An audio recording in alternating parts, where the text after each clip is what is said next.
give an energetic and warm welcome to the one and only Sandeep Maheshwari.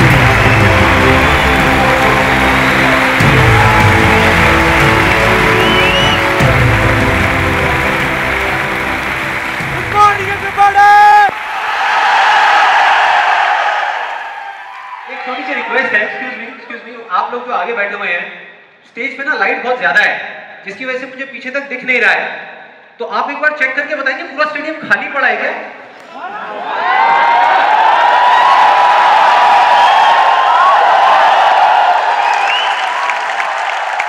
तो एक बार दोबारा try करते हैं थोड़ी और एनर्जी के साथ में। Good morning everybody.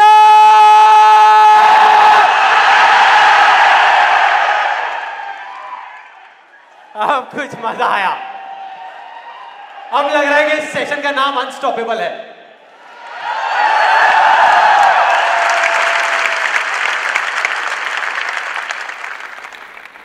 ओके, अब बात करते हैं मेरी। मैं इतना एक्साइटेड क्यों हो रहा हूं? देखो, बहुत सिंपल है। अपने हर सेशन से पहले 15 से 20 मिनट के लिए मैं अपनी आंखें बंद कर लेता हूं।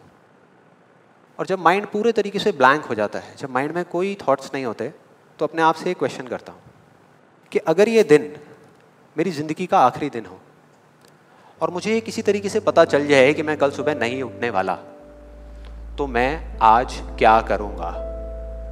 ये मेरा क्वेश्चन होता है। और उसके सिर्फ 2 ऑप्शंस होते हैं मेरे पास में, 2 जवाब होते हैं और मैं दूसरे ऑप्शन को चुनता हूँ। पहला ऑप्शन कि कल जो होने वाला है उसको सोच सोच करके मैं रोता रहूँ और परेशान हो जाऊँ। दूसरा ऑप्शन कि जो मेरे पास कुछ घंटे बचे हुए हैं ना, उसमें कुछ ऐसा कर जाऊं, कुछ भी, कि जानने के बावजूद भी कि मैं कल सुबह नहीं उठने वाला, फिर भी आज रात को चैन से सो सकूं, बढ़िया नींद आए।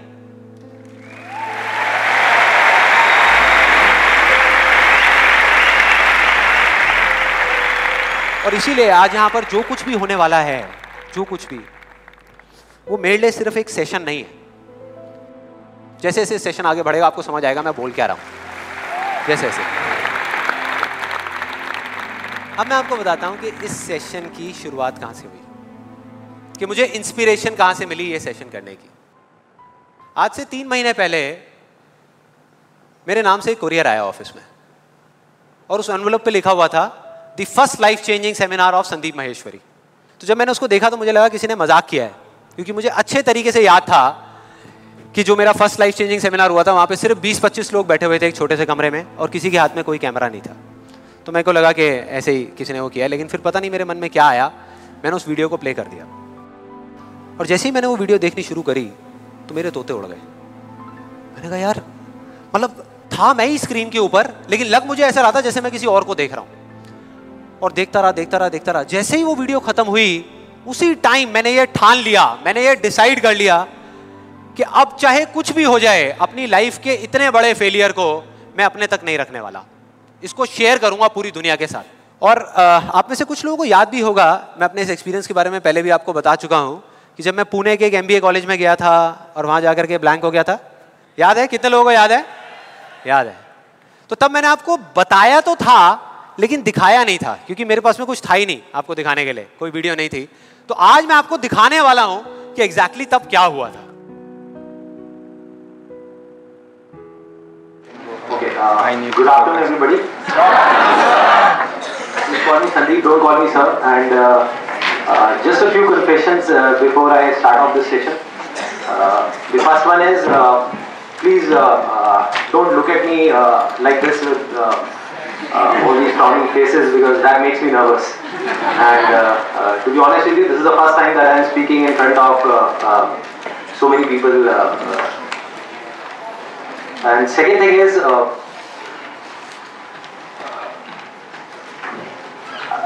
I'll be not talking about the theory part of it. I'll actually focus more on the practical side of how I did whatever I did. Okay, the second confession, which I forgot, that is. To be honest with you, I can speak in English, but the problem is you may understand what I am talking about, but I won't be able to understand what I am talking about. So it's better if I talk in Hindi. So. then coming on to the point directly, the secret of what I feel is of my success. I started my career, I think, at the age of 13, and okay, so I'll come on Hindi. So I'm sorry. Yeah, so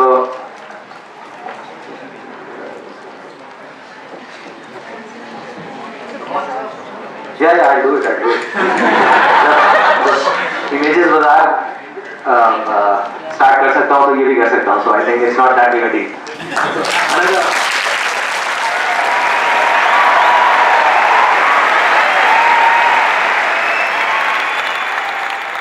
आपने देखा मेरी क्या हालत हुई थी?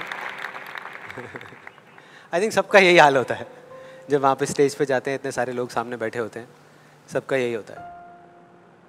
तो जब मैंने ये वीडियो देखी तो मेरे दिमाग में सिर्फ एक ही चीज़ चल रही थी, सिर्फ एक, कि ऐसा क्यों हुआ कि मैं अपना इतना बड़ा मजाक उड़वाने के बाद भी बाज नहीं आया, और क्या वजह है कि मैं वहाँ से यहाँ तक आ गया. लेकिन मुझे ना इसका एग्जैक्ट जवाब नहीं मिल रहा था. मतलब मुझे समझ नहीं आ रहा था कि इसके पीछे वजह क्या है. और फिर फाइनली एक दिन वो वजह समझ आई. मैंने एक कहानी पढ़ी कहीं पर, और उस कहानी के जब मैं अंदर तक गया तो मेरे को समझ आया कि हाँ, ये वजह है. ये कहानी है दो बच्चों की जो एक गांव में रहते थे. उनमें से एक 6 साल का था और एक 10 साल का. दोनों बहुत अच्छे दोस्त थे, बिल्कुल शोले के जय और वीरू जैसे. दोनों हमेशा साथ साथ रहते, साथ साथ खेलते, साथ साथ खाते पीते, साथ साथ नहाते धोते. नहीं, धोते नहीं, ये थोड़ा ज़्यादा हो गया. तो एक दिन वो दोनों गांव से थोड़ा दूर निकल गए, और खेलते खेलते उनमें से जो बड़ा बच्चा था 10 साल वाला, वो एक कुएं में गिर गया और जोर जोर से चीखने चिल्लाने लग गया, क्योंकि उसको तैरना नहीं आता था. अब जो दूसरा बच्चा था, छोटा सा 6 साल का, उसने अपने आसपास में देखा और उसको कोई नजर नहीं आया, उसको कोई नहीं दिखा जिसको कि वो बुला सके हेल्प के लिए. और फिर उसकी नजर पड़ी एक बाल्टी पे जिस पे एक रस्सी बंधी हुई थी. उसने एक सेकंड भी वेस्ट नहीं किया, उस बाल्टी को उठा करके कुएं में फेंक दिया और अपने दोस्त को बोला कि पकड़ ले इसको. उसके दोस्त ने पकड़ा और वो अपनी पूरी ताकत लगा करके पागलों की तरह उसको खींचने लगा. खींचता रहा, अपनी पूरी जान लगा दी उसने. छोटे से बच्चे ने, 6 साल के और 10 साल के बच्चे ने उस बाल्टी को पकड़ा हुआ था. खींचता रहा और तब तक नहीं रुका जब तक उसने अपने दोस्त को बचा नहीं लिया, जब तक वो बाहर नहीं आ गया. अब यहां तक तो ठीक था, यहां तक तो ये कहानी समझ आती है. लेकिन हुआ क्या कि जैसे ही ये दो बच्चे, जब दोनों एक हो गए, जब बाहर आए और आकर के गले मिल रहे, रो रहे और खुश हो रहे, एक तरफ से उनको डर भी लग रहा था. डर था कि अब गांव जाएंगे तो बहुत पिटाई होगी जब उनको बताएंगे कि ऐसे हम कुएं में गिर गए और ये सब चीजें हुई. लेकिन मजे की बात, ऐसा कुछ भी नहीं हुआ. वो जब गांव गए और जा करके उन्होंने अपने घर वालों को बताया, बाकी गांव वालों को बताया, तो किसी ने विश्वास नहीं किया, पूरे गांव वालों ने. और वो अपनी जगह बिल्कुल ठीक थे, क्योंकि उस बच्चे में इतनी ताकत भी नहीं थी कि वो एक बाल्टी पानी से भरी हुई वो उठा सके. तो इतने बड़े बच्चे को इतनी ऊपर खींचना तो बहुत दूर की बात है. लेकिन एक आदमी था उस गांव में, उसने विश्वास कर लिया. उनको सब रहीम चाचा कहते थे, उस गांव के सबसे समझदार बुजुर्गों में से एक. और सबको लगा कि यार ये कभी झूठ नहीं बोलते, अगर ये कह रहे हैं तो जरूर कोई ना कोई बात होगी, कोई ना कोई वजह होगी जिस वजह से ऐसा कह रहे हैं. और फिर सारे गांव वाले इकट्ठे होकर के उनके पास में गए और जा करके बोले कि देखो जी, हमें तो कुछ समझ आ नहीं रहा, आप ही बता दो कि ऐसा कैसे हो सकता है. तो उनको हंसी आ गई. वो बोले कि यार इसमें मैं क्या बताऊँ, वो बच्चा बता तो रहा है उसने कैसे किया. बाल्टी को उठा करके कुएं में फेंका, उसके दोस्त ने बाल्टी को पकड़ा, उसने रस्सी को खींचा और अपने दोस्त को बचा लिया. तो आपको पता तो है उसने कैसे किया, बच्चा बता तो रहा है, इसमें मैं क्या बताऊं. तो सारे गांव वाले उनकी शक्ल देख रहे. फिर कुछ देर बाद वो बोले कि सवाल ये नहीं है कि वो छोटा सा बच्चा ये कैसे कर पाया, सवाल ये है कि वो ये क्यों कर पाया, कि उसके अंदर इतनी ताकत कहाँ से आई है. और बोले इसका सिर्फ एक जवाब है, सिर्फ एक, कि जिस वक्त उस बच्चे ने ये किया, उस टाइम पे उस जगह पर दूर दूर तक कोई नहीं था, उस बच्चे को ये बताने वाला कि तू ये नहीं कर सकता।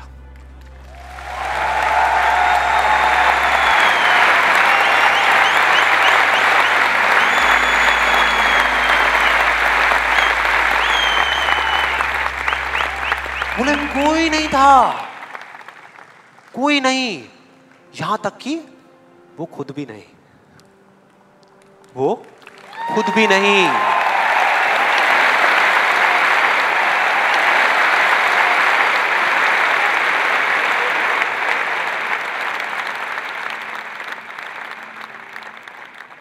अब मैं आप लोगों से पूछता हूं कि अगर कुछ ऐसा हो जाए, अगर आपको भी उस बच्चे की तरह किसी की आवाज सुनाई ना दे जो आवाजें आपको रोकती है, ना किसी और की ना अपनी, तो क्या होगा? मजा आ जाएगा, राइट? उस बच्चे की तरह आपको भी कोई नहीं रोक पाएगा। You'll be unstoppable, right? Yes और नो? यस और नो? यस और नो? थियोरेटिकली तो ये बात बहुत अच्छी लग रही है सुनने में, लेकिन अगर हम प्रैक्टिकली देखें तो सिर्फ यस बोलने से काम नहीं चलने वाला। ये आप सबको भी पता है और मुझे भी पता है। ये जो अनस्टॉपेबल बनने वाला काम है, उसके लिए क्या करना पड़ेगा? 2 दीवारें तोड़नी पड़ेगी। 2 दीवारें, पहली बनी है दूसरों की आवाज की, कि आपके ऊपर दूसरों की आवाजों का असर होना बंद हो जाए, और दूसरी आपकी खुद की आवाज।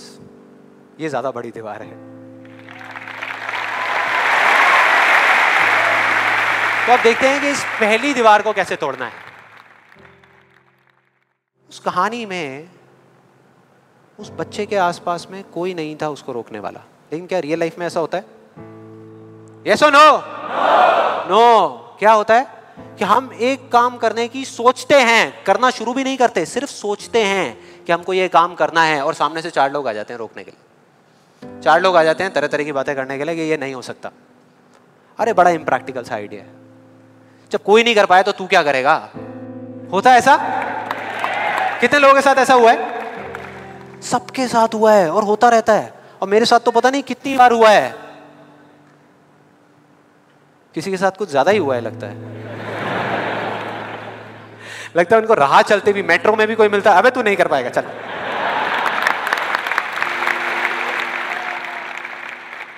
तो अब सवाल ये उठता है कि ऐसे में हम क्या करें? ऐसे में जो ऐसी बातें आपको बोल रहे हैं, ना तो आप उनका मुंह बंद कर सकते हो, ना अपने कान बंद कर सकते हो, क्योंकि वो लोग कोई राह चलते लोग नहीं होते, वो आपके अपने होते हैं। आपके अपने फ्रेंड्स हैं, रिलेटिव्स हैं, आपके घर में हैं, आपके ऑफिस में हैं। तो मैं आपको ये नहीं बोल सकता कि आप क्या करो ऐसी सिचुएशन में, लेकिन मैं ये बता सकता हूं कि मैं क्या करता था। जैसे ही कोई बोलता था मेरे को, या आज भी अगर बोलता है कि ये नहीं हो सकता या तू ये नहीं कर सकता, तो मैं ना चुप रहता हूं, ना उनसे लड़ता हूं। मैं सिर्फ एक वर्ड में उनसे एक सिंपल सा क्वेश्चन पूछता हूं, एक वर्ड में। क्यों?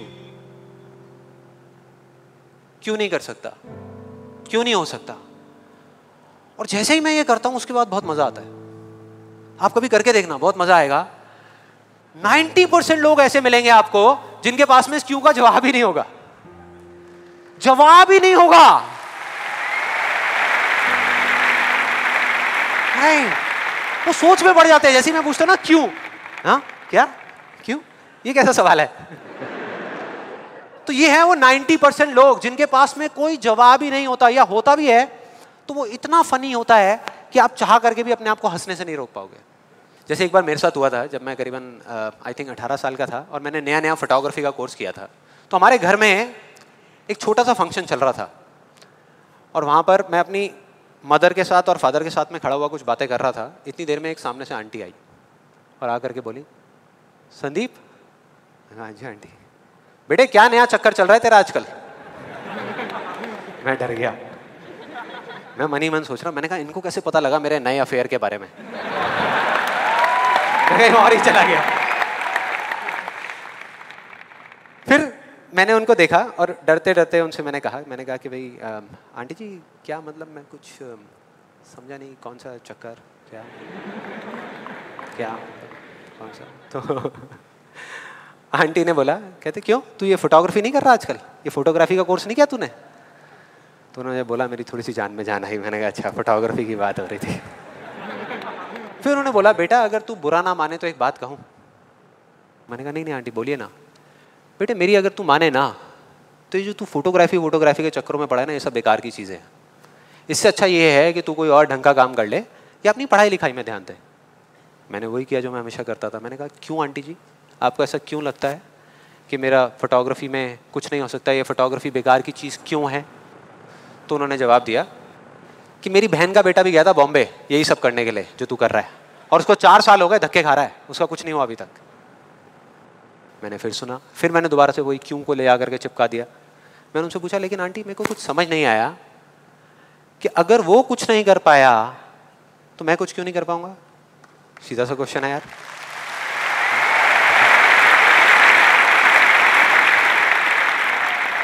वो थोड़ी सी इरिटेट हो गई, लेकिन उसके बाद जो उन्होंने बोला, उस दिन मेरा कम से कम 10 किलो खून बढ़ गया होगा हंसते हंसते। उन्होंने गुस्से से मेरे से पूछा, कहते तेरे कितने % आए थे 12th में?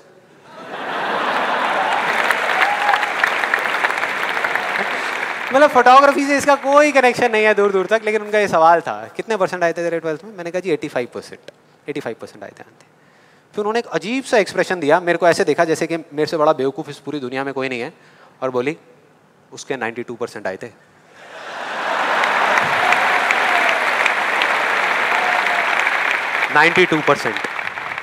अब बोल। मैं कहा अब क्या बोलूं? अब बोलने को आपने छोड़ा क्या है? क्या कोई है जो ऐसी बातों को सीरियसली ले सकता है? नो, यस और नो? नो, ले ही नहीं सकते। अब बचे 10% लोग जिनके पास में जवाब होता है, एक जेन्युइन वजह होती है। मतलब वो आपको सिर्फ ये नहीं बोलते कि आप नहीं कर सकते, वो आपको बताते हैं कि वो ऐसा क्यों बोल रहे हैं। तो मुझे जब भी कोई ऐसा मिलता है तो मैं उनके पास में जाकर के शांति से बैठता हूं, उनकी सारी बात को समझता हूं, फिर अकेले में जाकर के उस प्रॉब्लम का सॉल्यूशन निकाल लेता हूं और अपने पूरे दिल से उस इंसान को थैंक्स करता हूं, क्योंकि इनडायरेक्टली ऐसे लोग हमको हेल्प करते हैं आगे बढ़ने में। लेकिन इसका मतलब ये नहीं है कि उन 10% लोगों की बातों को मैं ज्यादा सीरियसली लेता हूं, या अगर मेरे को उसका जवाब नहीं मिलता तो मैं रुक जाता हूं। क्योंकि जवाब नहीं है इसका मतलब ये नहीं कि हम चलना बंद करते हैं। फॉर एग्जाम्पल, अगर हम अपने घर से ये सोच करके निकले हैं कि जब सारी लाइट्स ग्रीन हो जाएंगी तब मैं अपने घर से निकलूंगा, तो निकल पाएंगे कभी? कोई भी ऐसा कुछ आपको बोलता है आकर के कि आप ये नहीं कर सकते, तो समझ लेना कि वो बोल तो आपको रहा है, लेकिन उसका इशारा आपकी तरफ नहीं है। वो बस इतना सा कहना चाहता है क्योंकि मैं इस काम को नहीं कर सकता।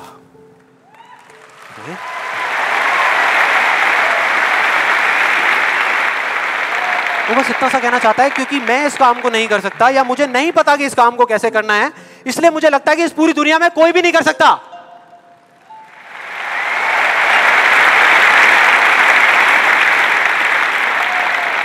आप में से कितने लोगों ने कहावत सुनी है कि किसी पे जुल्म करना पाप है, लेकिन जुल्म सहना उससे भी बड़ा पाप है? कितने लोगों ने सुनी है? ऑलमोस्ट सबने सुनी है। बिल्कुल इसी तरह से कोई इंसान अगर जिंदगी में कुछ करना चाहता है ना, या कुछ बनना चाहता है, तो उसको जा करके ये बोलना कि तू ये नहीं कर सकता, उसकी हिम्मत को तोड़ना, उसकी उम्मीद को तोड़ना एक बहुत बड़ा पाप है। क्योंकि कई बार कुछ लोगों के पास में सिर्फ एक उम्मीद होती है और कुछ भी नहीं, लेकिन वहीं दूसरी तरफ किसी को इतना हक देना कि वो आ करके आपके सामने खड़ा हो जाए और आपको कुछ भी बोलता रहे, आपकी उम्मीद को तोड़ दे, आपकी हिम्मत को तोड़ दे, और आप चुपचाप खड़े खड़े उसको देखते रहो, कुछ भी ना कहो, कुछ भी ना करो, ये उससे भी बड़ा पाप है।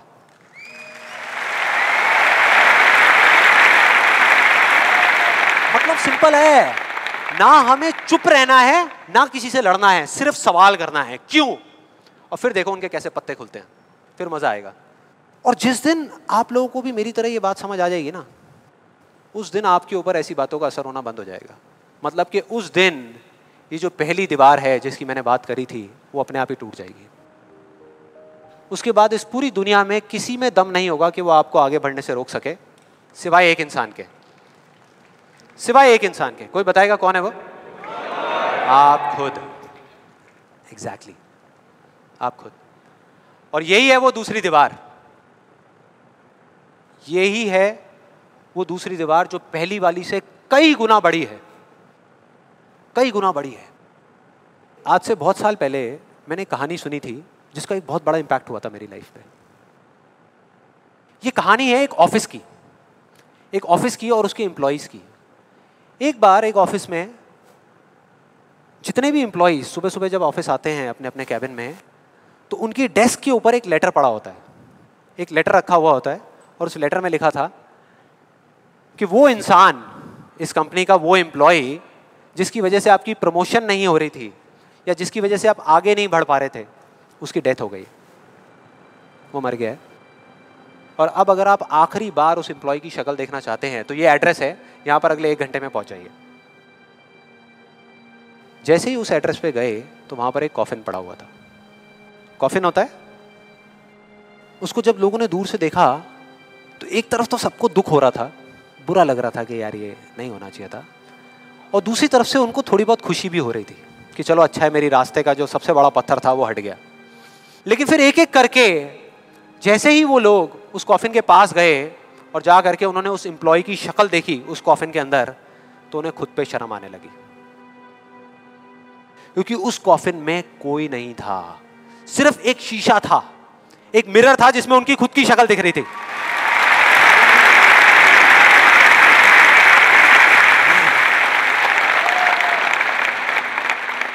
हम सब भी तो यही करते हैं अपनी लाइफ में कि सारा ब्लेम उठा करके किसी सिचुएशन पे डाल दिया, किसी और इंसान पे डाल दिया, सब जगह डाल दिया सिवाय एक इंसान के, खुद पे। यहां पर कितने लोग इस बात को मानते हैं जो मैंने अभी अभी कही कि आपके रास्ते का सबसे बड़ा पत्थर और कोई नहीं, आप खुद ही हो? कितने लोग मानते हैं? सब लोग मानते हैं। लेकिन एक चीज और है यहां पर बहुत मजेदार, कि कोई भी इंसान, कोई भी, चाहे वो आप हो, चाहे मैं हूं, चाहे कोई भी है, वो जान करके अपने रास्ते का पत्थर क्यों बनेगा? अपना ही नुकसान क्यों करेगा? अपना ही दुश्मन क्यों बनेगा?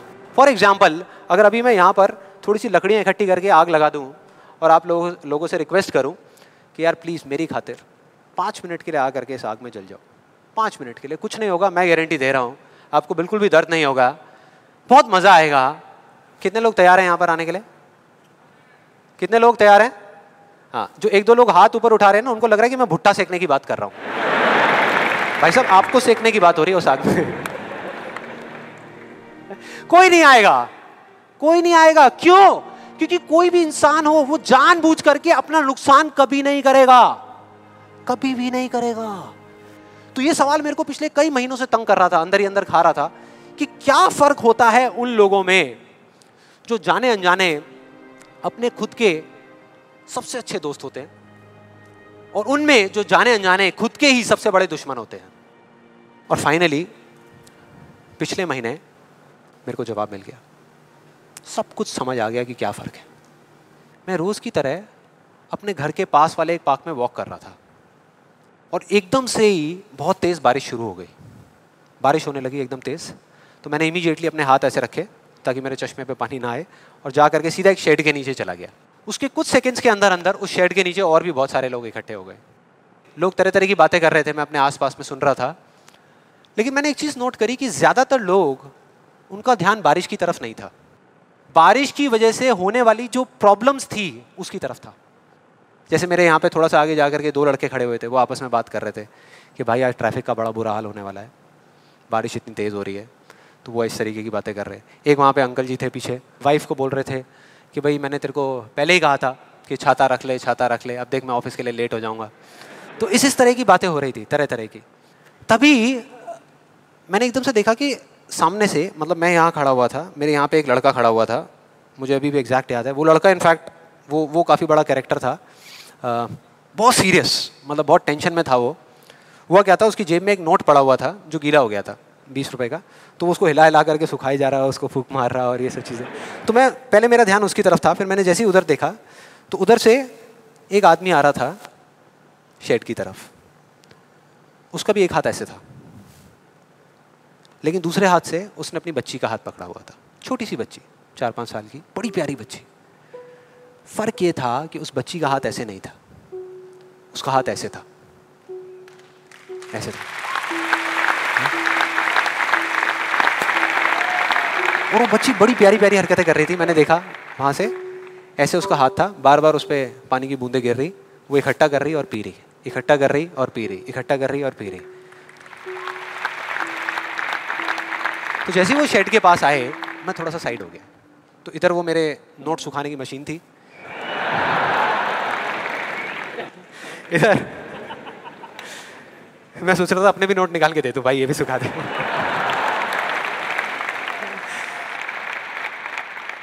इधर वो बच्ची खड़ी हुई थी, वो छोटी सी प्यारी सी, और मेरा फिर पूरा ध्यान उस बच्ची की तरफ ही था, इतनी इतनी प्यारी बच्ची। और इधर उसके पापा अपने मोबाइल पे कुछ काम कर रहे थे।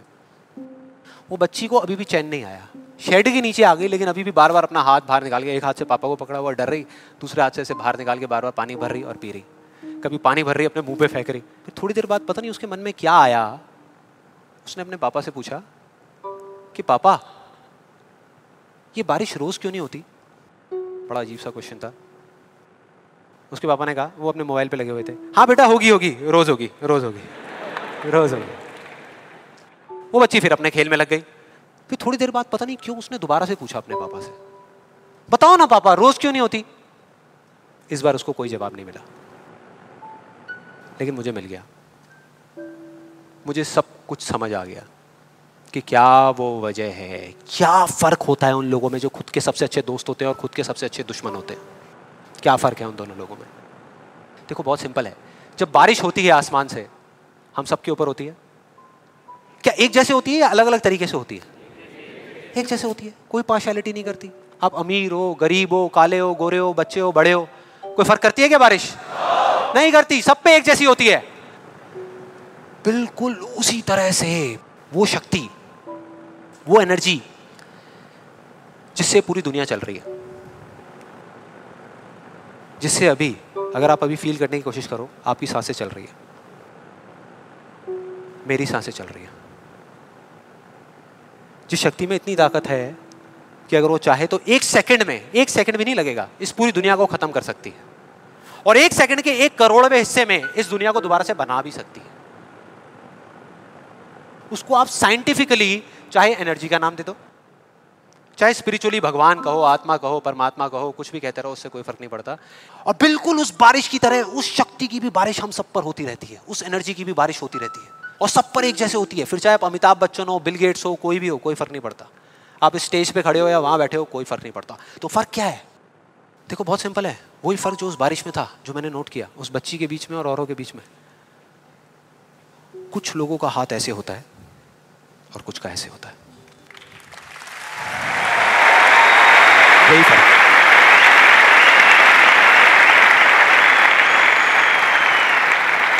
जिनका ऐसे होता है वो बारिश उन पर होती तो है, लेकिन छू करके बह जाती है, चली जाती है, उनके अंदर तक नहीं जा पाती, अपना काम नहीं कर पाती।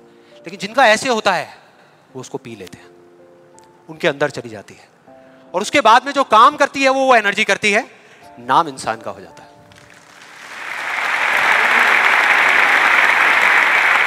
नाम हो जाता है कि वो कर रहा है, वो कर रहा है, वो कर रहा है। अरे कौन कर रहा है? वही एनर्जी पीछे से काम कर रही है। हम क्या कर सकते हैं? अगर मैं आपको कहूं कि हमारी बॉडी के जितने भी फंक्शंस हैं, उसमें से 99% फंक्शन से ज्यादा ऐसे हैं, डाइजेशन से लेकर के, ब्रीदिंग से लेकर के, ये सारी चीजें जो हम कंट्रोल नहीं करते, जो हमारे कंट्रोल में है ही नहीं। 1% चीजें हम कंट्रोल करते हैं और 100% क्रेडिट ले जाते हैं। और अब मजे की बात पता है क्या है? सबसे मजेदार बात कि यहां पर हम जितने भी लोग बैठे हुए हैं ना, हम सबको पता है कि अगर हमारे हाथ अभी ऐसे हैं तो ऐसे कैसे लाने हैं, क्योंकि बचपन में हम सबके बाय डिफॉल्ट हाथ ऐसे ही थे, सबके। फिर धीरे धीरे कुछ लोगों के यहाँ चले गए, कुछ के यहीं रह गए। जिनके यहाँ रह गए उनको हम सक्सेसफुल बोलते हैं, जिनके यहाँ चले गए उनको हम फेलियर्स बोलते हैं, अलग अलग फील्ड्स में। तो कोई बताएगा कि ऐसा क्या था जो बचपन में हम एक दिन में हजारों बार करते थे और अब हजारों दिनों में एक बार भी नहीं करते? याद करो वो बच्ची क्या कर रही थी उस पार्क में, बार बार क्या कर रही थी? एग्जैक्टली क्वेश्चन पूछ रही थी, मतलब के सवाल कर रही थी। Let's give a big hand for her.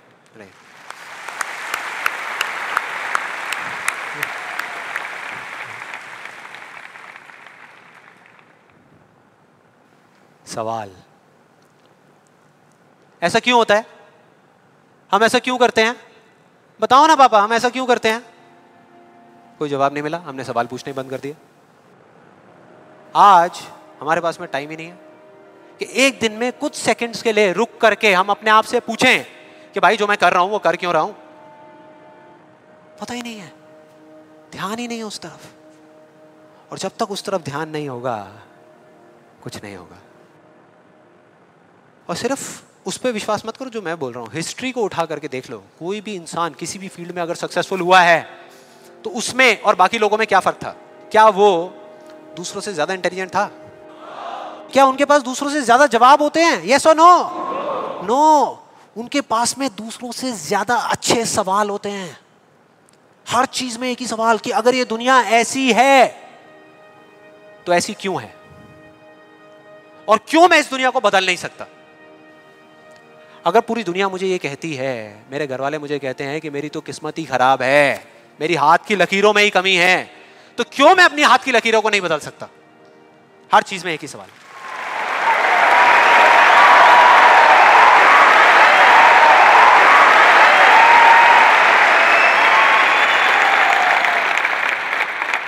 और दूसरी तरफ किसी फेलियर के पास चले जाओ, उनके पास आपको सिर्फ जवाब मिलेंगे, सवाल एक भी नहीं। सिर्फ एक्सक्यूजेस मिलेंगे, सिर्फ बहाने मिलेंगे, बस। सवाल पूछ ही नहीं रहे तो जवाब मिलेगा कहां से? कहां से मिलेगा? मिल ही नहीं सकता। तो मैं क्या कह रहा हूं कि लाइफ में आप जो कुछ भी कर रहे हो, जो भी, उससे कोई फर्क नहीं पड़ता, लेकिन अगर आपके पास में इस क्यों का बिल्कुल क्लियर जवाब है तो उस काम को आप पूरे विश्वास के साथ कर रहे हो। और अगर इस क्यों का जवाब ही नहीं है तो आप सिर्फ उस काम को अंधविश्वास पे कर रहे हो, जो आज नहीं तो कल टूटेगा ही टूटेगा। फॉर एग्जाम्पल, मैं आपको एक रियल लाइफ एग्जाम्पल से बताता हूँ। क्या कभी आप लोगों के साथ ऐसा कुछ हुआ है कि घर में कोई बड़ा सा फंक्शन चल रहा हो, जैसे किसी की शादी हो रही हो और वहाँ पे कोई रिलेटिव बीमार हो गया? हुआ है? कितने लोगों के साथ हुआ है ऐसा? हुआ है। तो ऐसे में क्या होता है? क्या होता है? जैसे ही एक किसी की तबीयत खराब होती है तो बाकी लोग क्या करते हैं? डॉक्टर बन जाते हैं, अपनी अपनी राय देते हैं आकर के। मेरी फैमिली में भी एग्जैक्टली बिल्कुल ऐसा ही हुआ था। मेरी एक कज़न सिस्टर की शादी थी और मेरे एक अंकल आए हुए थे अब्रॉड से। उनकी तबीयत खराब हो गई, उनको बुखार हो गया, और जैसे ही एक एक करके सब लोगों को पता लगा तो सब लोग आए और आ करके अपने अपने आइडियाज़ देने लगे। एक आंटी जी आई, काढ़ा बना करके, अपना अदरक का, तुलसी का, शहद का वो काढ़ा बना करके, बेटा ये पी लो, 2 घंटे में ठीक हो जाओगे, बुखार अभी उतर जाएगा, बहुत पुराना नुस्खा है। उसके बाद में एक अंकल आए, बड़े फनी, वो आ करके उन्होंने ऐसे उनके सर पे हाथ रखा, गर्म हो रहे हैं। फिर उन्होंने कहा कुछ नहीं है, इनको ठंडी बर्फ़ की पट्टियाँ कर दो, अभी सारा बुखार उतर जाएगा। ऐसे सब तरह तरह के लोग आ रहे थे, तरह तरह के, और अपने अपने आइडियाज़ दे रहे थे। सबको पूरा विश्वास था कि ये करने से वो ठीक हो जाएंगे, उनका बुखार उतर जाएगा। लेकिन इसका बिल्कुल उल्टा हुआ। अगले दिन सुबह उनका बुखार कम होने की बजाय और बढ़ गया, तेज़ हो गया। और अब ऐसे में बड़ा मज़ा आता है कि जो लोग जितना ज़्यादा कॉन्फिडेंट थे ना अपने नुस्खे को लेकर के, वो उतना ही पीछे हट गए। उनका जवाब था कि भाई मैं तो कल ही कह रही थी कि डॉक्टर को बुला लो, किसी ने मेरी सुनी नहीं। हाँ? डॉक्टर आया, वहाँ पे आ करके उसने पूरा चेकअप किया, कुछ टेस्ट बताए, शाम तक रिपोर्ट्स आई और पता लगा कि उनको मलेरिया था। डॉक्टर को जैसे ही पता लगा उसने कुछ दवाई दी और अगले कुछ दिनों में वो बिल्कुल ठीक हो गए। तो क्या फर्क था डॉक्टर में और बाकी लोगों में? डॉक्टर ने कुछ भी करने से पहले, मतलब कि अपना इलाज शुरू करने से पहले, कोई भी नुस्खा बताने से पहले ये पता लगाया कि उनको बुखार क्यों हुआ, और बाकी किसी ने ये पता लगाना जरूरी ही नहीं समझा कि उनको बुखार हुआ क्यों। डॉक्टर को पता था कि उस बीमारी का कॉज क्या है, उसकी जड़ क्या है, उसकी वजह क्या है, और इस वजह से उसको पूरा विश्वास था कि मैं ये दवाई दूंगा और वो ठीक हो जाएंगे। बाकी सब जो कह रहे थे कि हमको विश्वास है, उनको सिर्फ अंधविश्वास था कि वो ठीक हो जाएंगे, वो विश्वास नहीं था।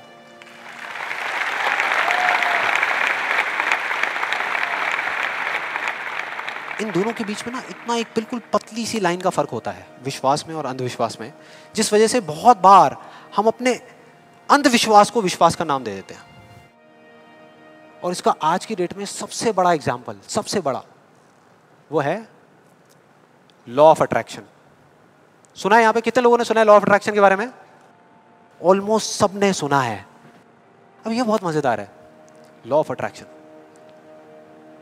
मुझे बहुत लोग मिल चुके हैं, मतलब काफ़ी लोग मिले हैं जो आ करके मुझसे पूछते हैं कि भाई आपके हिसाब से आपको क्या लगता है कि लॉ ऑफ अट्रैक्शन काम करता है या नहीं करता। तो मेरा सिंपल सा जवाब होता है कि अगर आप मेरा जवाब चाहते हो तो जवाब है हाँ, कि ये काम करता है। साइंटिफिकली जिसको बोलते हैं law of cause and effect, और स्पिरिचुअली जिसको बोलते हैं लॉ ऑफ कर्मा, ये उसके ऊपर बेस्ड है। तो इसमें कोई शक नहीं है कि ये काम करता है, लेकिन वैसे नहीं जैसे कि कुछ लोग अपनी बुक्स के थ्रू और वीडियोस के थ्रू इसके बारे में बता रहे हैं, वैसे नहीं। आप में से कितने लोगों ने वीडियो देखी है? बहुत सारे लोगों ने देखी है, तो आप शायद समझ जाएंगे। बाकी लोगों के लिए मैं थोड़ी एक्टिंग करके दिखाता हूँ, अपना वो थोड़ा फिरंगी स्टाइल में, वो जो डबिंग करके बोलते हैं ना, ये बिल्कुल एक अलादीन के चिराग जैसा है।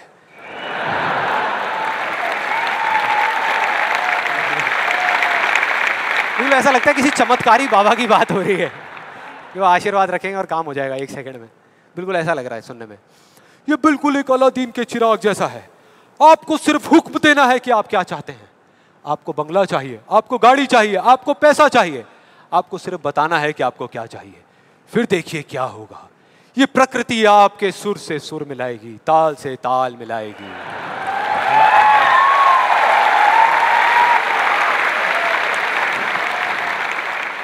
और उसके बाद बड़ा मजा आता है। एक बंदा आता है वहां पे उस वीडियो में, वो आकर के कहता है अच्छा इतना आसान है, तो मैं 3 लड़कियों के साथ डेट पे जाना चाहता हूं। 3 लड़कियों के साथ। और उसको बोलते हैं, उसको जवाब मिलता है उस लॉ ऑफ अट्रैक्शन वाले लोगों से, आपको कुछ भी नहीं करना, आपको सिर्फ एक पेंटिंग बनानी है। अपनी एक पेंटिंग बनाइए जिसमें आप बैठे हैं और साथ में 3 लड़कियां बैठी है, और फिर देखिए क्या होता है। वो बंदा पेंटिंग बनाता है। उसके कुछ दिन बाद किसी चमत्कार की वजह से वो लड़का एक पार्क में बैठा होता है, उसके आसपास में 3 लड़कियां बैठी होती हैं, और उसमें से एक लड़की उसको अंगूर खिला रही होती है। भाई क्या है ये? क्या है ये? अगर मजाक नहीं है तो आप में से कितने लोगों ने ये ट्राई किया? मैं लॉ ऑफ अट्रैक्शन की बात कर रहा हूं, 3 लड़कियों के साथ डेट पे जाने की बात नहीं कर रहा। ऐसे पता नहीं कितने एग्जाम्पल्स हैं उस बुक में, उस वीडियोस में। एक सबसे फनी एग्जाम्पल जो बहुत लोग ट्राई कर रहे हैं, आई एम श्योर यहाँ पे भी बहुत लोगों ने ट्राई किया होगा, कार पार्किंग का। उसमें एक आदमी बोलता है, मैं जब अपने घर से निकलता हूँ तो मैं सोचता हूँ कि वो गाड़ी की जो पार्किंग है वो मेरे लिए खाली पड़ी होगी, और मैं जैसे ही जाता हूँ वो पार्किंग मेरे लिए खाली पड़ी होती है, और मैं जा करके अपनी गाड़ी लगा देता हूँ। क्या कमाल है यार। देखो कई बार मुझे 1-2 मिनट वेट भी करना पड़ता है, लेकिन फिर वो जगह अपने आप मेरे लिए खाली हो जाती है। मैं क्या करता हूँ, मैं सिर्फ सोचता हूँ वो जगह मेरे लिए खाली। कमाल है यार। हाँ, बढ़िया लग रहा है ना सुनने में, अच्छा लगता है। ये सारी बातें सबको अच्छी लगती है, किसको नहीं लगेंगी? सच बताऊँ, मुझे भी अच्छी लगेंगी सुनने में। बुरी किसको लगेगी? कि सोचना शुरू कर दो और गाड़ियों की पार्किंग मिलनी शुरू हो जाएगी। ये आई एम श्योर बहुत लोगों ने ट्राई किया होगा। कितने लोगों ने ट्राई किया है? आपके हिसाब से काम करता है ये? अच्छा, एक सवाल है, हमेशा करता है या कभी कभी करता है? कभी कभी करता है। लेकिन फिर वो एक लॉ कैसे हुआ? लॉ उसे कहते हैं जो एक ही कंडीशन में अगर सेम कॉज हो तो उसका सेम इफेक्ट आना चाहिए, उसको लॉ कहते हैं। सिंपल है भैया। अगर कंडीशन सेम है, आप एक ही जमीन पे 2 बीज बोओगे आम के, तो दोनों आम के पेड़ ही बनेंगे, एक एप्पल का पेड़ नहीं बन सकता। सीधा सा फंडा है। तो इसका मतलब कहीं ना कहीं कुछ कंफ्यूजन है, कुछ गड़बड़ है। तो मैं एक बहुत बड़ा यहाँ पर एक कमिटमेंट करने वाला हूँ, एक बहुत बड़ा चैलेंज करने वाला हूँ इन वीडियोस के अंदर। मेरा ओपन चैलेंज है उन लोगों को जिन्होंने ये बुक लिखी है और जिन्होंने ये वीडियोस बनाई है, क्योंकि उनसे ज़्यादा कौन जानता है इस लॉ के बारे में। वो जानते हैं कि वो क्या कह रहे हैं, वो समझते हैं कि वो क्या कह रहे हैं। तो मेरा ओपन चैलेंज है कि हम एक शर्त लगाते हैं, इस दुनिया में कहीं पर भी एक पार्किंग लॉट चूज करेंगे जो थोड़ा सा बिजी रहता हो, और वहां पर वो एक स्पॉट आइडेंटिफाई करेंगे, पार्किंग का स्पॉट, और अपने लॉ ऑफ अट्रैक्शन की पूरी पावर लगाएंगे। लगा सकते हैं, क्या दिक्कत है? सोचना ही तो है। सोचते रहेंगे, फील करते रहेंगे, मेरे को ये जगह मिलेगी मिलेगी मिलेगी। करो। जिस दिन उनको वो जगह मिल गई, मेरा एक कमिटमेंट है और मैं ये ओपन चैलेंज कर रहा हूं, उनको मैं 1 लाख रुपए दूंगा। और जिस दिन नहीं मिली, उन्हें मुझे सिर्फ 10,000 रुपए देने हैं। सिर्फ 10,000 रुपए, मतलब 1 का 10। कुछ लोगों का दिमाग चलना शुरू हो गया, अबे ये बढ़िया यार, मैं जा रहा हूँ। मैं आ रहा हूँ इस चैलेंज के लिए। कितने लोगों को लगता है कि वो आएंगे, इस चैलेंज को एक्सेप्ट करेंगे? कितने लोगों को लगता है नहीं आएंगे? वो नहीं आएंगे, वो आ ही नहीं सकते, क्योंकि उन्हें भी पता है कि सच क्या है और झूठ क्या है।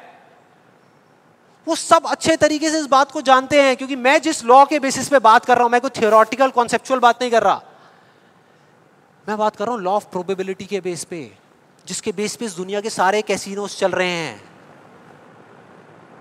एक बिजी पार्किंग है 100 गाड़ियों की, उनको उस स्पॉट पे पार्किंग मिलने की प्रोबेबिलिटी क्या है? 1:100 एग्जैक्टली, 1%। उनको नहीं मिलने की क्या है? 99:100। मतलब यहां पर एक बहुत बड़ा मैसेज है, जरूरी नहीं है जो बातें सुनने में अच्छी लग रही है वो एक्चुअल में अच्छी हो। यहां किसी ने बैंक लोन लिया हुआ है? किसी ने कोई बैंक लोन लिया हुआ है? हाँ, तो जो आपने बैंक लोन लिया हुआ है, आपकी मंथली EMI जाती होंगी बैंक को, इंस्टॉलमेंट जाती होंगी, जाती हैं? तो अब मैं आपको 2 ऑप्शंस देने वाला हूं, 2 ऑप्शंस। आप बताना आपको सुनने में कौन सा ऑप्शन ज्यादा अच्छा लग रहा है। पहला ऑप्शन कि आप जो काम कर रहे हो उसको पूरा दिल से करो, दिन रात करो, खूब काम करके जो आप पैसा कमाते हो उससे वो इंस्टॉलमेंट्स पे कर दो। दूसरा ऑप्शन है कि आपको ये सोचना है कि बैंक अपना जो लोन है वो माफ कर देगा और अपना पैसा वापस मांगना बंद कर देगा, और रातों रात कहीं से आपके कोई दूर के अंकल आपको 25-25 हजार रुपए महीने के चेक भेजना शुरू कर देंगे। कौन सा ऑप्शन ज्यादा अच्छा लग रहा है सुनने में, पहला या दूसरा? दूसरा। यही वजह है, इसी वजह से ये सब हो रहा है। वो जो झूठ बोल रहे हैं ना, उनकी कोई गलती नहीं है, वो ही बोल रहे हैं जो लोग सुनना चाहते हैं, और वो नहीं जो सच है, क्योंकि सच बहुत कम लोग सुनना चाहते हैं। इस वजह से सारी चीजें हो रही हैं।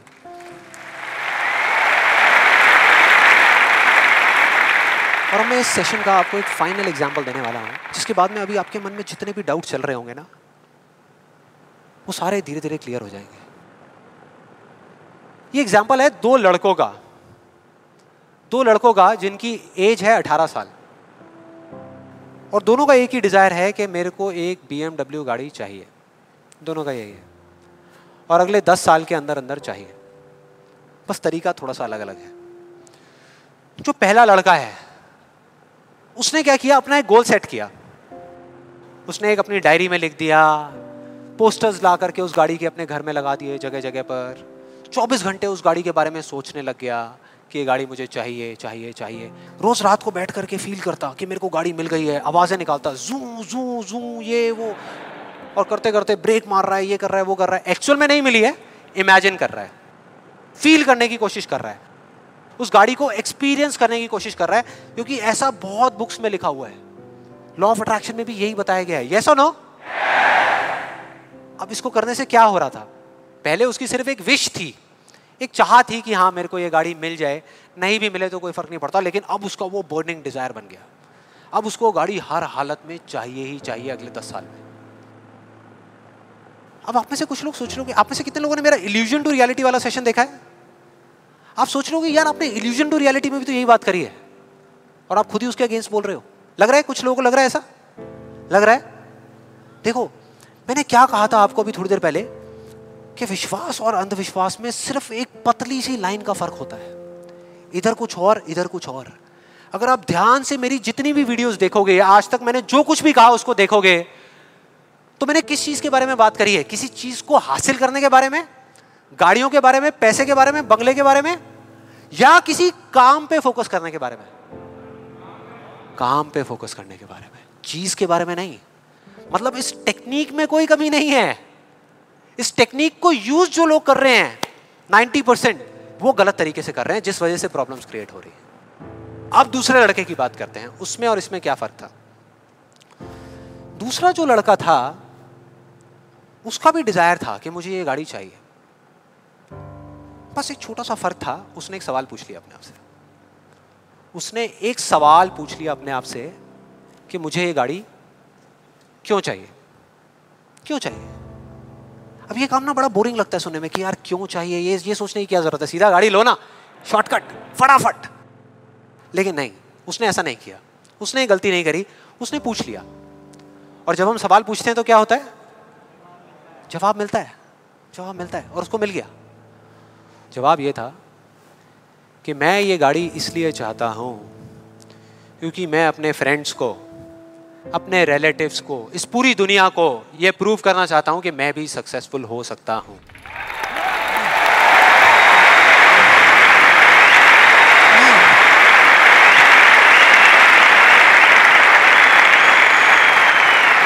तो उसको जवाब मिल गया कि मैं ये इसलिए चाहता हूं क्योंकि मैं प्रूव करना चाहता हूं। फिर उसने दोबारा सवाल किया कि क्यों, मैं क्यों अपने आसपास वालों को, इस पूरी दुनिया को ये प्रूव करना चाहता हूं, क्यों करना चाहता हूं? और फिर उसको एक जवाब मिला, क्योंकि मेरे आसपास में जितने भी लोग हैं वो सब यही कर रहे हैं। उसने एक आखिरी सवाल पूछा और जब उसका जवाब मिला ना तो वो हिल गया, उसके सारे फंडे क्लियर हो गए। वो सवाल था कि सब ऐसा क्यों कर रहे हैं, और उसको जवाब मिला, सब ऐसा इसलिए कर रहे हैं क्योंकि सब ऐसा ही कर रहे हैं। बस उसको समझ आ गया कि एक रेस लगी हुई है जहां पर सब भाग रहे हैं, कोई तेज भाग रहा है, कोई धीरे भाग रहा है, लेकिन किसी को पता ही नहीं है कि वो भाग क्यों रहे हैं।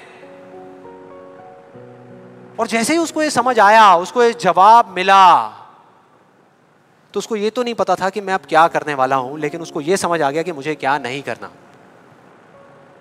उसने डिसाइड कर लिया उसी टाइम, उसी मोमेंट में ये डिसाइड कर लिया कि मुझे नहीं बनना इस रैट रेस का हिस्सा, मुझे नहीं प्रूव करना किसी को कुछ भी, मुझे नहीं चाहिए कोई गाड़ी वाड़ी। अब मैं वो करूंगा जो मेरा दिल कहता है, जो मेरे अंदर की आवाज है। बाढ़ में गई दुनिया। और जैसे ही उसको ये अंदर से उसकी आवाज आई कि मुझे ये चीज करनी है, तो वो जवाब उसके अंदर से ही निकल करके आ गया। और उसको जवाब मिला कि 3 साल पहले वो सबसे ज्यादा क्लोज इस पूरी दुनिया में अपने फादर के था, अपने पापा के, और दोनों का रिलेशन एक बाप बेटे का कम और एक दोस्त का ज्यादा था। उसके पापा की एक छोटी सी हैंडीक्राफ्ट की दुकान थी दिल्ली में, और वो क्या करते थे, छोटे छोटे गांव में जाते और जा करके वहाँ के कारीगरों से कुछ सामान लेकर के आते और अपनी दुकान में बेचते। ये उनका काम था। एक बार वो एक गांव में जा रहे थे तो उनका बेटा भी उनके साथ चला गया। ये लड़का उनके साथ चला गया क्योंकि उसकी छुट्टियां चल रही थी, और दोनों उस गांव में एक ढाबे पे बैठ करके, शाम का टाइम था, खाना खा रहे थे। खाते खाते एकदम से उसके फादर के यहाँ पे दर्द उठा, लेफ्ट साइड में दर्द होना शुरू हो गया, और उस लड़के ने एक सेकंड भी नहीं लगाया, फटाफट से अपने फादर को लेकर के एक पास के हॉस्पिटल में चला गया। वहां जाकर के जो डॉक्टर्स थे उस गांव के हॉस्पिटल के, उन्होंने कहा कि आप इनको जल्दी से जल्दी किसी बड़े हॉस्पिटल में ले जाओ, टाइम नहीं है। लेकिन वो बड़ा हॉस्पिटल उस गांव से 3 घंटे की दूरी पे था। और जब वो वहां पहुंचा और उसको, उसके फादर को इमरजेंसी वार्ड में लेकर के गए, तब तक सब ठीक था। लेकिन उसके 10 मिनट बाद डॉक्टर्स आए और आकर के उन्होंने बोला, वी आर सॉरी, अगर आप 15 मिनट पहले आ जाते तो हम कुछ कर सकते थे। 15 मिनट पहले। अब जैसे ही इस लड़के के साथ ये हुआ था तो बिल्कुल सुन्न हो गया था, मुंह से एक वर्ड बाहर नहीं आ रहा था, उसको समझ ही नहीं आ रहा था कि मैं क्या बोलूं, क्या सोचूं। उसने ऐसा कुछ सोचा ही नहीं था, एकदम से हो गया, एकदम से हो गया। और उसके काफी देर बाद जाकर के, उसके 5-10 मिनट बाद जाकर के उसके अंदर से एक चीख निकली थी, एक अजीब सी बात निकली थी जो उसको उस टाइम पे नहीं समझ आई थी कि ये बड़े डॉक्टर्स बड़े शहरों के बड़े हॉस्पिटल्स में ही क्यों होते हैं, छोटे छोटे गांव में क्यों नहीं होते।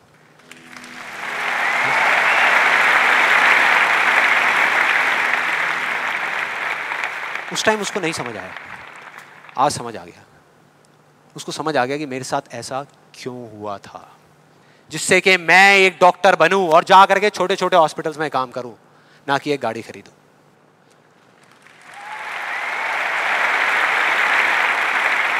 और इस एक सवाल ने, एक वर्ड के सवाल ने, क्यों ने, उसकी पूरी पूरी लाइफ का डायरेक्शन ही चेंज कर दिया।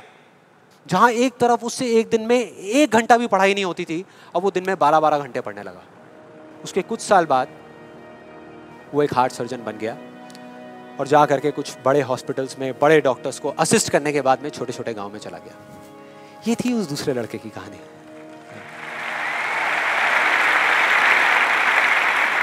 10 साल हो गए हैं, तब दोनों 18 साल के थे, आज दोनों 28 साल के हो चुके हैं। लेकिन क्या दोनों की लाइफ में थोड़ा बहुत फर्क होगा? एक बार देखते हैं एग्जैक्टली कि क्या फर्क होगा। जो पहला लड़का था उसने इस लॉ को पूरे विश्वास के साथ प्रैक्टिस किया, लॉ ऑफ अट्रैक्शन को पूरे विश्वास के साथ कि ये काम करता है, करेगा करेगा, इतने लोग बोल रहे हैं गलत थोड़ी होंगे, पूरी दुनिया बोल रही है कि ये काम करता है। उसने किया, लेकिन फ्यूचर किसी के हाथ में नहीं है ना, उसको नहीं मिला, उसको वो गाड़ी नहीं मिली। क्या होगा उसके साथ में? क्या होगा? खुश रहेगा? टूट जाएगा, पागल हो जाएगा, बिखर जाएगा, समझ ही नहीं आएगा कि हो क्या रहा है मेरे साथ में। यह है एक सिचुएशन। दूसरी सिचुएशन कि उसको BMW गाड़ी नहीं मिली लेकिन होंडा सिटी मिल गई। अब क्या होगा? खुश रहेगा? रह ही नहीं सकता, रह ही नहीं सकता, क्योंकि ये गोल सेटिंग करके और ये सब करके उसने अपने डिजायर को बढ़ा लिया, अपने अंधविश्वास को इतना बढ़ा लिया कि अब उसको वो ही गाड़ी चाहिए और किसी गाड़ी से उसका काम ही नहीं चलने वाला। जबकि अगर दूसरे एंगल से देखा जाए तो एक 28 साल के लड़के के लिए जो मिडिल क्लास बैकग्राउंड से बिलोंग करता है, अपने पैसों की एक होंडा सिटी गाड़ी खरीदना भी बहुत बड़ी बात होती है, राइट? बहुत बड़ी बात होती है। अब तीसरी सिचुएशन ये बहुत इंटरेस्टिंग है। मान लो 10 साल में एक चमत्कार हुआ, उसने कई तरह के काम करे और उसको BMW गाड़ी मिल गई। अब क्या होगा? खुश रहेगा?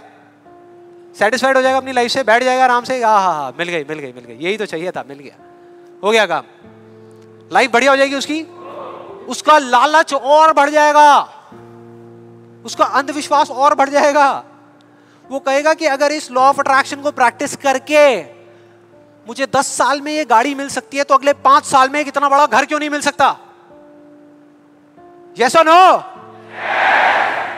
मतलब कि उसको सब कुछ मिल चुका होगा लेकिन वो उसको छोड़ करके फ्यूचर के अंदर किसी और चीज को पकड़ लेगा। सब कुछ होने के बाद भी वो फ्यूचर में जिएगा और उसकी हालत बिल्कुल एक ऐसे खरगोश के जैसी हो जाएगी जिसके सर के सामने किसी ने डंडा लगा करके गाजर को टांग दिया। इमेजिन करो कैसा होगा वो खरगोश, जो उस गाजर को देख तो सकता है, बिल्कुल उसकी आंखों के सामने है, उसको खाने के लिए भाग भी सकता है लेकिन कभी खा नहीं सकता, मरते दम तक सिर्फ भाग सकता है, खा नहीं सकता। क्योंकि उसकी जो खुशी है वो उस काम में नहीं है जो वो काम कर रहा है, किसी चीज में है, बाहर है, उसके अंदर नहीं है। अब देखते हैं दूसरे लड़के को। ये बहुत इंटरेस्टिंग है कि इस दूसरे लड़के का क्या होगा। 10 साल हो गए, वो छोटे छोटे गांव में जा करके अपना काम कर रहा है और पहली सिचुएशन, उसको गाड़ी नहीं मिली, BMW गाड़ी उसको चाहिए थी 10 साल पहले लेकिन आज नहीं मिली, तो क्या होगा? क्या होगा? खुश रहेगा। उसकी खुशी किसी गाड़ी में नहीं है, किसी चीज में नहीं है, उसके काम में है। कल जो मिलने वाला है उसमें नहीं है, आज जो वो कर रहा है उसमें है।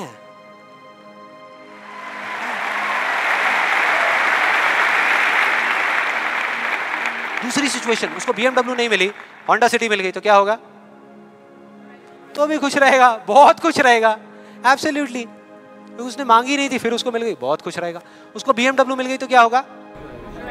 खुश रहेगा। लेकिन इस वजह से नहीं कि उसको ये गाड़ी मिल गई, इस वजह से क्योंकि वो जो काम कर रहा है उसमें उसको खुशी मिल रही है। और एक सबसे बड़ा फर्क पता है क्या है यहाँ पर इन दोनों के अंदर? सबसे बड़ा फर्क अगर आप ध्यान से देखोगे,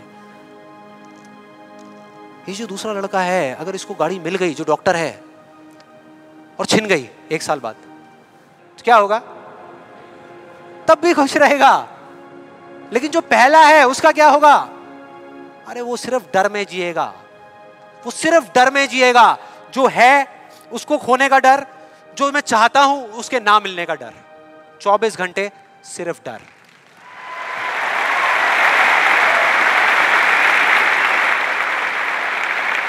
डर ही डर, सब कुछ होगा उसके पास में लेकिन फिर भी अंदर से डरा हुआ होगा, यार कोई मेरी गाड़ी ले ना ले, अरे कोई इस पे स्क्रैच ना मार दे। स्क्रैच के पीछे मैं सुन रहा हूं आजकल मर्डर्स हो रहे हैं कि तूने मेरी गाड़ी पे स्क्रैच कैसे मार दिया, ले धाड़, खत्म। क्या हो रहा है भाई? क्या हो रहा है? किस वजह से हो रहा है? उसकी जड़ क्या है? यही है जिसकी मैं बात कर रहा हूं अभी, यही है। अभी तक मैंने जो कुछ भी कहा है उसको एक लाइन में अगर इन दो के बीच का फर्क आपको बताऊं तो वो ये है, पहला आदमी बोल रहा है कि इस चीज को पाने के लिए मैं कोई भी काम करने को तैयार हूं। और दूसरा बोल रहा है, इस काम को करने के लिए, ये जो मैं अभी कर रहा हूं, मैं अपनी कोई भी चीज गंवाने को तैयार हूं।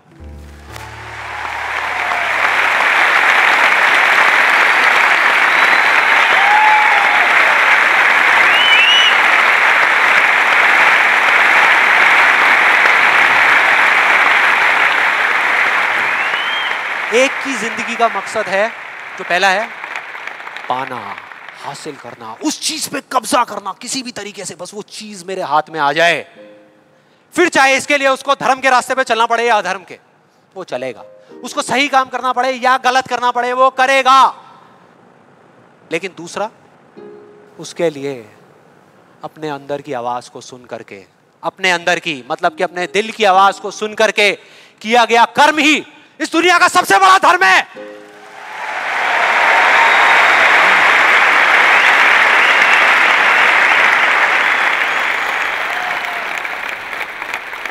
बस यही एक मकसद है उसकी जिंदगी का, अंदर की आवाज को सुनते जाओ, चलते जाओ, सुनते जाओ, चलते जाओ, जो होगा देखा जाएगा।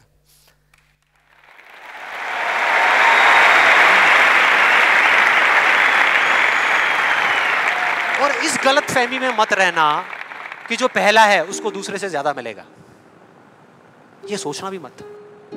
जो पहला है ना, उसको चाहे कितना भी मिल जाए, कितनी भी चीजें मिल जाए, कितना भी कुछ हो उसके पास में, लेकिन उसमें और एक भिखारी में कोई फर्क नहीं है, कोई फर्क नहीं है।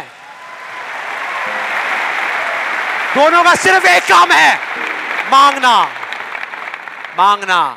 तो अगर उसको मिला भी, पहले वाले को अगर मिला भी, तो बस इतना ही मिलेगा जितना वो मांग सकता है या जहां तक वो सोच सकता है, उससे ज्यादा नहीं मिल सकता। लेकिन जो दूसरा है, उसको जिस दिन मिलना शुरू होगा ना, बिना कुछ मांगे, बिना मांगे, वो इतना होगा, इतना होगा जितना वो खुद तो क्या, इस पूरी दुनिया में कोई सपने में भी नहीं सोच सकता, सपने में भी नहीं सोच सकता।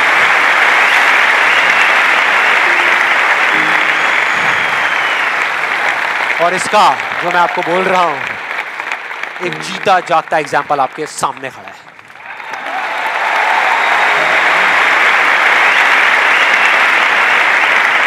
और जिस दिन आपने भी मेरी तरह इस रास्ते पे चलना शुरू कर दिया, तो वो दिन दूर नहीं है जब आपके पास सब कुछ होगा, आपके आसपास में जो आपको चाहिए उससे बहुत ज्यादा होगा, सब कुछ होगा, लेकिन फिर भी अपना कुछ भी खोने का डर नहीं होगा। चला जाए, चला जाए, चला जाए, ये जाए, वो जाए, कुछ भी जाए, कोई डर नहीं है। और ये डर नाम की दीमक है ना, जो लोगों की आंखों में दिखती है, जो अंदर ही अंदर लोगों को खोखला कर रही है, वो आपके अंदर जाना तो दूर, आपको छू भी नहीं पाएगी, छू भी नहीं पाएगी। You will be fearless। ना जीने का लालच, ना मरने का डर। जो करोगे यहां से करोगे।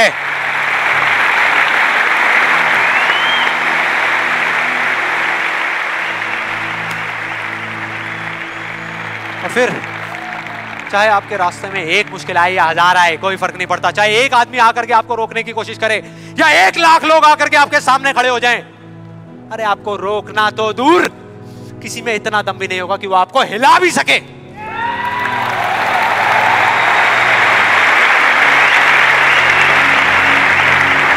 क्योंकि उस दिन आप पर खुद उसका हाथ होगा।